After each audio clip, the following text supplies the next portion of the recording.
What does Kevin Durant have to do with shortbread? What does Artist Gilmore have to do with cranberry sauce? What does Shaq have to do with Christmas cookies? Well, outside of his Shaka Claus gift giving. Either way, let's find out.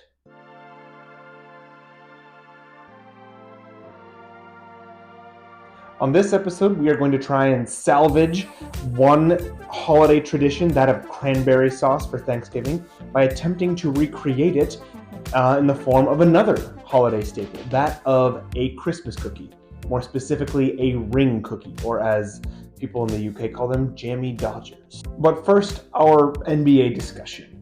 Ring chasers. A fair terminology or an unrealistic standard that we've come to assign players?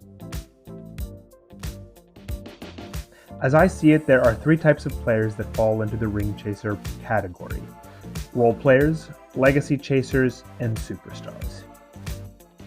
For role players, these are the types of players who never win the accolades. They are very important, they are affordable while being able to meaningfully contribute without the scrutiny from the media for signing with a title contender. They are always coveted but not obsessed over, sort of like getting socks for Christmas. Such players like Danny Green, who won 3 different championships with the Spurs, Raptors, and Lakers. Robert Horry, who won 7 rings with 3 different teams, the Rockets, Lakers, Spurs. PJ Tucker, Boris Diaw, Jeff Green, Zaza Pachulia, and Richard Jefferson, who even bragged about being a bit of a ring chaser when he won with the Cavaliers in 2016. For legacy chasers, these are the stars who have often been to the mountaintop of conference finals or actual finals contention only to lose. Their trophy cases are full of everything, and yet the lack of a ring, or in some instances the amount of rings to cement their legacy, eats at them. And so they sign on the cheap for their best chance. No one has any misconception why they sign with the teams they do. They can usually contribute purely off of veteran savviness, and fans watch rabidly for flashes of past glory, like eggnog appearing for that brief time in grocery stores. Such players like Karl Malone, who after being denied twice a ring by Michael Jordan, joined the 2004 Shaq and Kobe Lakers only to lose in the finals. Charles Barkley, who was able to lead the Suns to the finals, again defeated by MJ. He teamed up with Hakeem Olajuwon and Scottie Pippen, but never again was able to win it. Steve Nash joined the Lakers 2 years after they had won the championship, and health quickly deteriorated and was never able to win.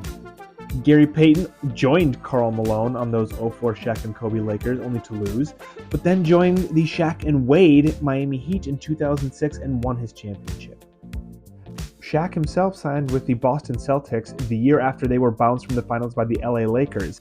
Artist Gilmore signed with the Boston Celtics after a finals appearance. Robert Parrish, 3 rings as a star for the Bird Celtics, spent his last season on the '97 Jordan Bulls. Dwight Howard signed with the Lakers 2 times, won a ring the second time around. Chris Webber signed with the '07 Pistons. Vince Carter never won a ring but joined the Nets, Magic, Mavericks after their finals appearances, and the Suns and Grizzlies after conference finals appearances. And David West won 2 rings after signing with the Hampton 5 Warriors in 2017 and 18. For the stars who moved to new teams, they received the most glaring lens. They are villains or snakes who betrayed the team they became stars with.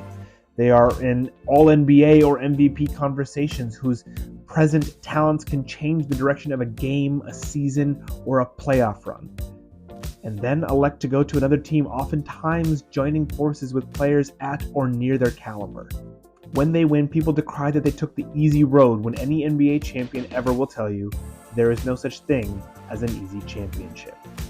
Players like LeBron James, who left Cleveland for Miami and won 2 rings, left Miami to return to the now asset-rich Cavaliers and won a ring, left Cleveland for asset-rich Lakers and then won another ring. Kevin Durant left the Western Conference Finals contending Oklahoma City for the Finals contending Warriors, won 2 rings. Chris Bosh left Toronto for Miami with LeBron and won 2 rings. DeMarcus Cousins signed with the back-to-back champion Warriors, only to lose in the finals. And in the current era where players less and less sign with new teams, let's get some honorable star trade request mention. Kevin Garnett moving to the Boston Celtics where he won a ring, Chris Paul having moved to the Clippers and then to the Rockets, a brief stand at OKC before going to the Suns and making his first ever finals only to lose. James Harden, we'll see how many requests he's got left in him. And most recently, Damian Lillard asking out of Portland in the hopes to pursue a ring with the Milwaukee Bucks. So as we step into making some cookies, ring cookies as it will, chasing our own version of that, let's just remember that every NBA player is a ring chaser. That is the goal. That's why they lace them up. We can argue all kinds of different things about the ease or doing it for money or whatever it might be. But all of them, I guarantee you at the end of the day, are competitors and they all want that feeling. Thank you again for watching this video. We're about to get to the recipe method. Before you head to that, if you will just give me like 5-10 seconds, subscribe, like, send to like 5 or 10 friends who like basketball or cooking or both. Anything you can do to help the channel is very much appreciated. Thank you.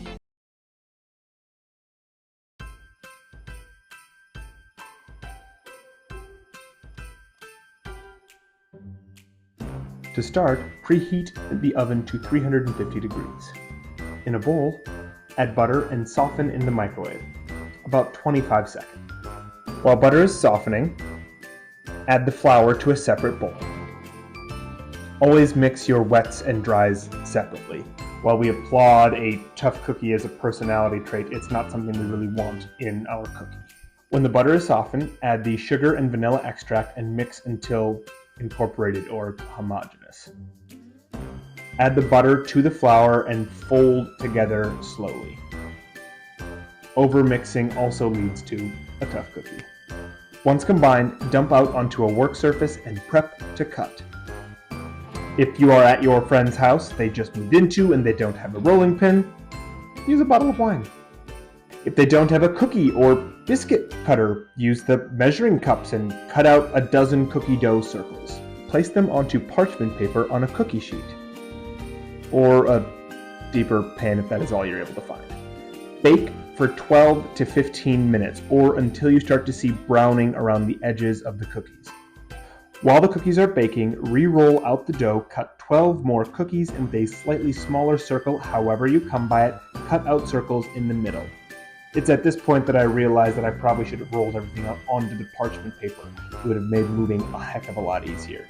But if you don't do that, do as I do here and use a spatula to slowly lift onto parchment paper. Swap out the rings for the bases in the oven when done cooking and cook the rings for 10 to 12 minutes. Less cookie, less cook time. Place the cookies onto a wire rack to cool.